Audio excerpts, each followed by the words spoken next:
saat guru honorer, walaupun banyak sekali daerah yang saat ini masih tidak berkenan mengajukan formasi, kalkulasi kami masih memastikan bahwa sebenarnya anggaran itu ada.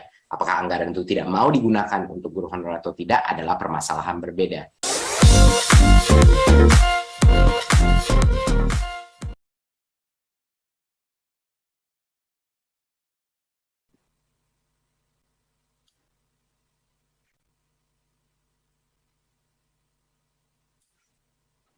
Ya, berikutnya.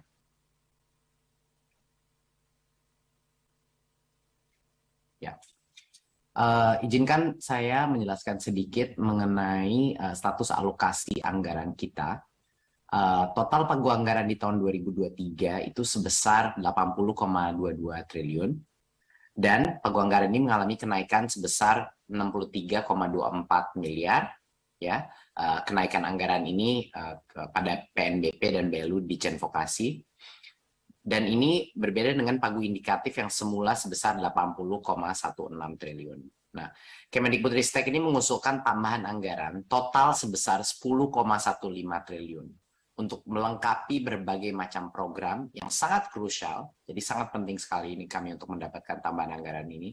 Yang pertama adalah untuk memastikan pemenuhan KIP kuliah, PIP SD, SMA, dan SMK, dan juga revitalisasi Candi Muara Jambi, Museum Nasional, vokasi dan program sekolah penggerak, guru penggerak, dan lainnya. Jadi sangat penting untuk kami untuk bisa mendapatkan tambahan anggaran 10 triliun ini untuk bisa memenuhi program-program terpenting kita. Nah, transfer ke daerah di bidang pendidikan terdiri dari beberapa bagian. DAU diperkirakan untuk anggaran pendidikan sebesar 174,14 triliun, ya. Gaji pendidik itu 129,86 triliun dan non gaji pendidik itu 44,28 triliun. Untuk DAK pendidikan sebesar 128 triliun yang terdiri dari satu DAK fisik sebesar 15,22 triliun dan DAK non fisik sebesar 112,84 triliun. Dan DAK non fisik ini tentunya ada berbagai macam komponen. Ada dana tambahan penghasilan guru, tunjangan profesi guru, tunjangan khusus guru, dan BOS, dan tentunya BOP PAUD, dan lain-lain. Berikut. Satu lagi. Izinkan saya mengulang lagi, mereview apa saja tema-tema terbesar kita dalam arahan kebijakan Kemendikbudristek untuk menjelaskan sebenarnya program-program prioritas apa saja yang mohon maaf, yang terpenting untuk tahun 2023. Yang pertama adalah tema optimalisasi angka partisipasi pendidikan. Ini adalah salah satu tema terpenting kita untuk akses. Tentunya program seperti PIP dan KIP ada di sini. Layanan PAUD, memastikan bahwa afirmasi pendidikan dalam daerah-daerah khusus, sekolah inklusif, dan lain-lain, ini akan selalu menjadi prioritas kami, termasuk pendidikan non-formal, PT akademik, dan pendanaan pendidikan. Untuk tema kedua adalah mengenai meningkatkan kualitas dan relevansi. Banyak sekali daripada core programnya Merdeka Belajar ini masuk dalam tema ini, yaitu sekolah penggerak, yaitu kurikulum Merdeka yang sekarang sedang melebar ke 140.000 sekolah. Ketiga adalah digitalisasi pendidikan, pemberian laptop, pembuatan platform-platform yang digunakan sudah jutaan guru per bulan, program siswa berprestasi, tentunya AN yang sekarang sudah menjelang tahun kedua, GTK penggerak, ya, guru penggerak program, dan PPG Prajabatan, program yang sangat penting untuk memastikan regenerasi guru kita. Dan tentunya kemitraan budi. Untuk pendidikan tinggi, riset dan inovasi, tentunya Kampus Merdeka, tidak perlu saya ulang lagi, semua saya yakin semua sudah mengetahui berbagai macam program Kampus Merdeka. Tentu praktisi mengajar yang diluncurkan tahun ini dan akan dibesarkan tahun depan, mengundang praktisi-praktisi mengajar di kampus kita, dan mengajar berbagai macam mata pelajaran di tingkat perguruan tinggi, kerjasama riset internasional, dan hilirisasi riset. Tema keempat kita adalah pemajuan dan pelestarian bahasa dan budaya, di mana partisipasi publik dalam BIPA, kegiatan kebudayaan, event-event, dan perlindungan cagar-cagar budaya kita, diplomasi budaya, semua masuk dalam tema ini. Dan tema terakhir kelima adalah tata kelola pendidikan dan kebudayaan. Salah satunya yang terbesar adalah RUU Sisdiknas yang sedang dalam proses pembahasan dan pendapatan input, sinkronisasi program pusat dan daerah, dan berbagai macam sistem pengembangan sistem digital untuk pengelolaan yang lebih baik pembinaan sistem pendidikan di daerah maupun di pusat. Berikut, saya rasa itu yang dari saya. Selanjutnya saya ingin mengundang Ibu Sekjen untuk membahas target kinerja Kemendikbudristek dan poin-poin yang lebih mendetail mengenai Pagu Anggaran 2023. Terima kasih. Silakan, Bu Sekjen. Silakan, Bu Sekjen. Terima kasih, Mas Menteri. Terima kasih.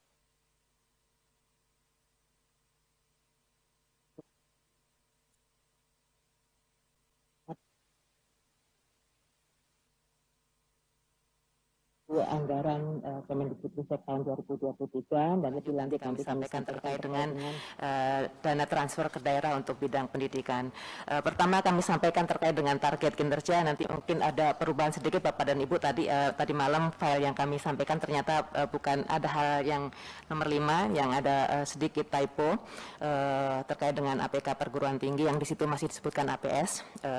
Kami sampaikan bahwa target-target masih tetap kita harapkan sesuai dengan sebagaimana yang kita tetapkan di dalam Renstra Kemendikbudristek, dari mulai peningkatan pemerataan layanan pendidikan yang bermutu di seluruh jenjang dengan angka partisipasi yang semakin baik, utamanya kita dorong untuk pendidikan menengah dan pendidikan tinggi yang memang masih cukup jauh dari angka 100%. Kemudian terkait dengan peningkatan kualitas pembelajaran, kompetensi dan karakter serta relevansi di seluruh jenjang, kami telah melakukan perbaikan atau revisi Renstra karena adanya pandemi COVID-19 dan juga karena adanya beberapa hal yang perlu dilakukan adjustment, terutama terkait dengan indikator-indikator kualitas yang semula kita gunakan PISA, sekarang kita sudah memiliki asesmen nasional yang solid. Kita gunakan angka tersebut supaya kita bisa menentukan target-target tahunan juga, karena kalau bisa kita hanya bisa melakukannya setiap 3 tahun sekali. Meskipun ada daerah yang tidak mengusulkan, tetap usulan alokasi dari daerah mencapai 226,99 triliun rupiah. Penguatan kebijakan di dalam DAK non fisik. Jadi yang pertama terkait dengan tunjangan, berbagai macam tunjangan yang dialokasikan, ini pemenuhan TKG, TPG dan tambahan penghasilan untuk P3K masuk di sini. Tunjangan profesi, untuk tunjangan khusus, untuk pos, POP dan sebagainya. Namun demikian kami sampaikan adanya penguatan kebijakan di dalam DAK non fisik. Jadi yang pertama terkait dengan tunjangan, berbagai macam tunjangan yang dialokasikan, ini pemenuhan TKG, TPG dan tambahan penghasilan untuk P3K masuk di sini. Jadi berkurang dari alokasi pusat dipindahkan ke alokasi DAK non fisik. Ini lebih menjamin ketersediaan dan alokasinya juga sudah dikunci. Kemudian mempertahankan kebijakan BOS majemuk, sebagaimana kita tahu BOS sudah dialokasikan sedemikian rupa sehingga lebih menunjukkan keadilan antar daerah dan antar sekolah. Berikutnya, ini alokasinya dan pagunya untuk masing-masing menu DAK non fisik dari 112 triliun, pengalokasiannya sedemikian rupa dari mulai BOS 53,6 triliun, POP PAUD 3,9 triliun dan seterusnya. Apa yang baru di dalam DAK non fisik tahun 2023, mulai tahun depan untuk BOP kesetaraan kita usulkan juga menjadi BOP majemuk. Jadi yang sebelumnya BOS majemuk sudah, BOP PAUD sudah, dan tahun depan giliran BOP kesetaraan kita usulkan untuk menjadi majemuk. Jadi tidak sama rata, sama rasa.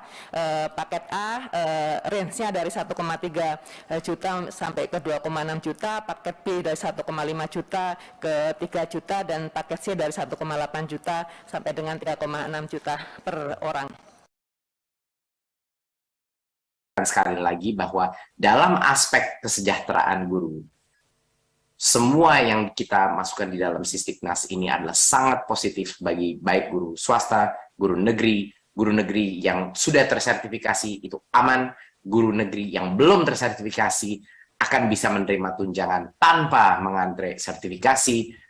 Kapasitas PPG kita nanti akan aman untuk guru-guru baru, sehingga bisa menjawab tadi ada pertanyaan mengenai kapasitas guru kita. Tanpa ada RUU Sisdiknas ini kita tidak akan bisa memastikan bahwa kapasitas tiap tahunnya yang pensiun itu bisa digantikan oleh guru-guru yang baik. Dan ada cukup kapasitas program PPG untuk mencetak guru baru. Jadi itulah salah satu alasan kenapa ada urgensi untuk mendedikasikan kapasitas PPG kita hanya untuk prajabatan, bukan dalam jabatan. Makanya kami mengusulkan agar guru-guru yang belum tersertifikasi bisa langsung mendapatkan tunjangan tanpa harus melewati program PPG lagi. Dukungan, tapi juga mohon kesabaran bahwa kami pasti akan melakukan simulasi-simulasi tersebut. Dan dari diskusi itulah mari kita akan bisa mengkalkulasi kira-kira berapa beban negara. Tetapi kalau kami tidak merasa ini bisa tercapai dengan ruang fiskal negara, kami tentunya tidak akan mengajukan perubahan seperti ini. Sama seperti saat guru honorer, walaupun banyak sekali daerah yang saat ini masih tidak berkenan mengajukan formasi, kalkulasi kami masih memastikan bahwa sebenarnya anggaran itu ada. Apakah anggaran itu tidak mau digunakan untuk guru honorer atau tidak adalah permasalahan berbeda.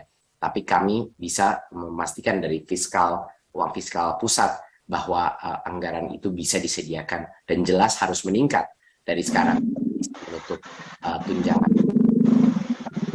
guru baru yang diakui sebagai guru baru dan tunjangan guru yang belum disertifikasi tersebut.